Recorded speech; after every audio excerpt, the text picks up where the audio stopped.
أعوذ بالله من الشيطان اللعين الرجيم. بسم الله الرحمن الرحيم. قال آمنتم له قبل أن آذن لكم إنه لكبيركم الذي علمكم السحر فلسوف تعلمون لأقطعن أيديكم وأرجلكم من خلاف ولأصلبنكم أجمعين. قالوا لا ضير إنا إلى ربنا منقلبون. إنا نطمع أن يغفر لنا ربنا خطايانا أن كنا أول المؤمنين. وأوحينا إلى موسى أن أسر بعبادي إنكم متبعون. اللهم صل على محمد وآل محمد وعجل فرجهم. سلام علیکم ورحمۃ اللہ وبرکاتہ.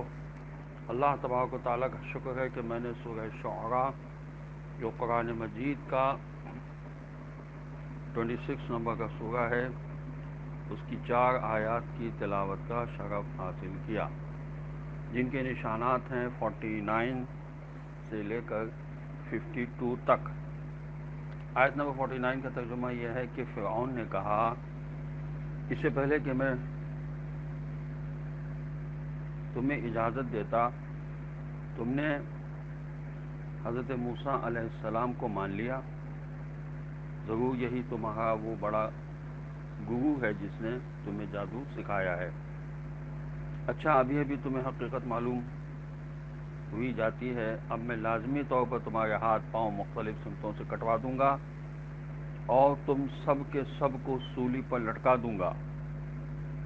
جادوگروں نے جواب دیا، یہ آیت نمبر 50 کا ترجمہ ہے کہ جادوگروں نے جواب دیا، کوئی پرواہ نہیں، پھر تو یقیناً ہم اپنے ہی پالنے والے مالک کے پاس پلٹ جائیں گے. ضد اور حق دشمنی کا آخری انجام دیکھیے کہ فرعون سارے معجزات دیکھ کر بھی، جادوگروں کی گواہی سن کر بھی حضرت موسیٰ علیہ السلام کو جادوگر ہی کہہ رہا تھا. اور سورہ اعراف میں خدا عالم نے ارشاد فرمایا کہ فرعون نے موسیٰ علیہ السلام کو سیاسی چال باز قرار دیا اور کہا، یہ ایک سازش ہے جو تم لوگوں نے مل کر اس شہر میں تیار کی ہے تاکہ تم یہاں کے مالکوں کو، یعنی بڑے لوگوں کو، پیسے والوں کو اقتدار سے نکال پھینکو. یہ سورہ اعراف کی آیت 123 میں بتایا گیا ہے. تفہیم القرآن میں اس آیت کی ذیل میں لکھا ہے کہ اس طرح فرعون عوام کو دھوکہ دے رہا تھا کہ جادوگروں کا ایمان لانا حقیقی ایمان نہیں ہے بلکہ یہ ایک سازش ہے، ملی بھگت اور مکاری ہے. موسیٰ علیہ السلام و جادوگر پہلے ہی سے طے کر چکے تھے کہ ہم جادو گھر ہار جائیں گے، سجدہ کر لیں گے اور اس طرح اقتدار پر ہمارا قبضہ ہو جائے گا.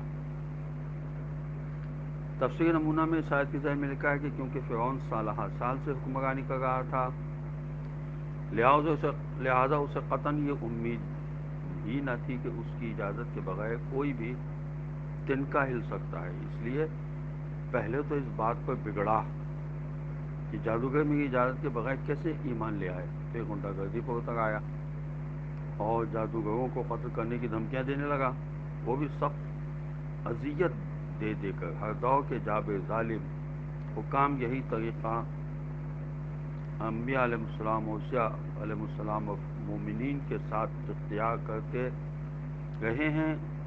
عقلی دلائل ان کے پاس مفقود تھے.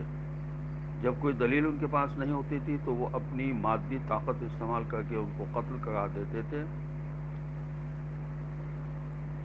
فرعون کا مطلب یہ تھا کہ اے جادوگروں، تم لوگوں نے موسیٰ علیہ السلام کے ساتھ ساز باز کر رکھی ہے، اور یہ کہ موسیٰ علیہ السلام نے کچھ کرتب تم کو سکھا دیے تھے اور کچھ نہیں سکھایا تھا، اس لیے موسیٰ علیہ السلام تم پر غالب آ گئے. یہ تفسیر ماجدی میں اس آیت کی ذیل میں لکھا ہے. تفسیر صافی میں لکھا ہے کہ فرعون کا اصل مقصد یہ تھا کہ اس کی قوم شک میں پڑ جائے اور جادوگروں کی طرح موسیٰ علیہ السلام پر ایمان نہ لائے، ورنہ اس کا اقتدار جاتا رہے گا اور موسیٰ علیہ السلام حکمران بن جائیں گے. آیت نمبر 51 کا ترجمہ یہ ہے، ہمیں پکی امید ہے کہ ہمارا پالنے والا مالک ہماری غلطیوں کو معاف کر دے گا، اس لیے کہ ہم اس قوم قبطی میں سب سے پہلے ایمان لانے والے ہیں۔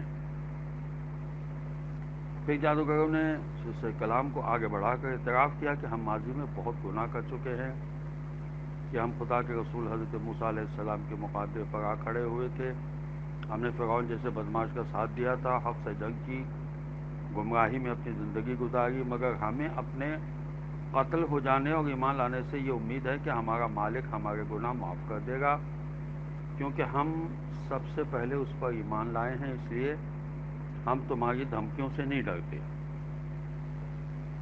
تفسیر نمونہ میں لکھا ہے اس آیت کے ذیل میں کہ سب سے پہلے ایمان لانے کے معنی اس میدان میں ہم سب سے پہلے ایمان لائے ہیں، یا فرعون کے حامیوں میں ہم سب سے پہلے ایمان لائے ہیں، یا شربت شہادت پی کر ہم سب سے پہلے ایمان لائے ہیں۔ یہ تینوں مطالب ہو سکتے ہیں۔ اس سے یہ بھی معلوم ہوتا ہے کہ شاید اس وقت تک کوئی اور حضرت موسیٰ علیہ السلام پر بظاہر ایمان نہیں لایا تھا۔ تفسیر انوار النجف میں لکھا ہے اس آیت کے ذیل میں کہ فرعون کی قوم میں سب سے پہلے ایمان لانے والے یہی جادوگر تھے، ورنہ بنی اسرائیل ان سے پہلے ایمان لا چکے تھے، اور مومن آل فرعون بھی ان سے پہلے ایمان لا چکا تھا۔ آیت نمبر 52 کا ترجمہ یہ ہے، پھر ہم نے موسیٰ علیہ السلام کی طرف خفیہ پیغام بطور وحی بھیجا کہ میرے بندوں کو لے کر راتوں رات یہاں سے چل کھڑے ہوں، یقیناً تمہارا پیچھا کیا جائے گا۔ ان آیت کی تفسیر میں اگر ہم غور کریں تو ہمیں اندازہ ہوتا ہے کہ کس طرح سے اللہ کے پیغمبروں نے دین کو پھیلانے میں صعوبتیں برداشت کی، اور ہر زمانے کے لوگوں سے مقابلہ کیا، خاص طور سے ہر زمانے کے جو بڑے لوگ ہوا کرتے تھے، مالدار لوگ، وہ پیغمبروں کی راہ میں بڑی رکاوٹ بنتے تھے۔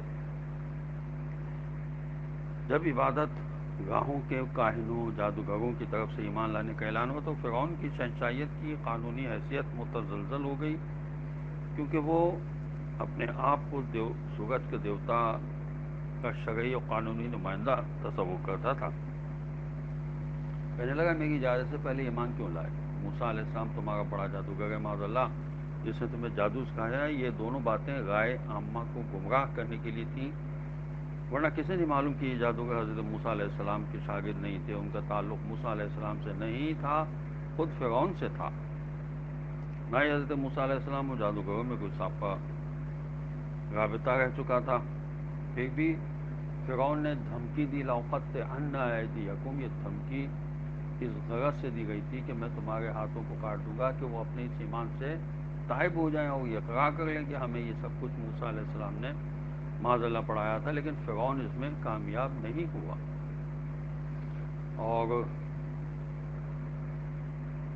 ان لوگوں نے حضرت موسیٰ علیہ السلام کے معجزات دیکھ کر ایسا پکا ایمان لائے تھے کہ کوئی کہنے لگے کوئی پرواہ نہیں، خواہ ہاتھ پاؤں کاٹو یا سولی چڑھا دو، جس کا نتیجہ رب کے پاس پہنچ جانا ہی ہوگا نا۔ اور موت سے